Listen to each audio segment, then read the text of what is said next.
மில்க்கும் பட்டரும் சேர்த்து ஒரு கேசரி பண்ண போகிறோம். அதுக்கு 2 டம்ளர் ரவை. இதை வந்து நல்லா வறுத்துக்கணும். பாலுக்கு 2 டம்ளர் ரவைக்கு 4 டம்ளர் பால் வச்சேன். பால் கொதி வந்துடுச்சு. இப்போ ரவையை சேர்த்துக்கிறோம்.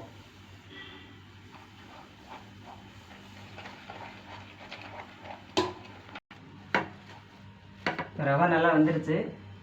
இப்போ சுகர் சேர்த்துக்கிட்டே கிண்டுவோம். கொஞ்சமாக கிண்டிக்கிறோம். கொஞ்சம் கொஞ்சமாக சுகர் ஆட் பண்ணி கிண்டிக்கிறோம்.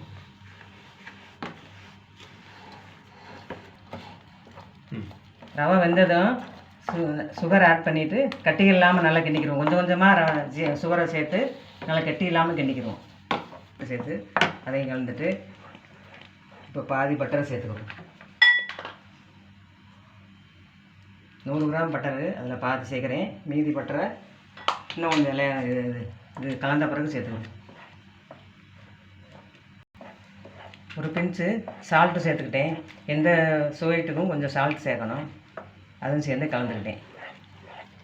இப்போ பட்டர் சேர்த்துட்டோம். அதுக்கப்புறம் இந்த நட்ஸுகள் வறுத்தது எல்லாம் உலர் திராட்சை இதெல்லாம் வறுத்ததெல்லாம் கலந்துக்கிடுவோம். அது கூட ஏலக்காய் தூள் சேர்த்துக்கிறேன்.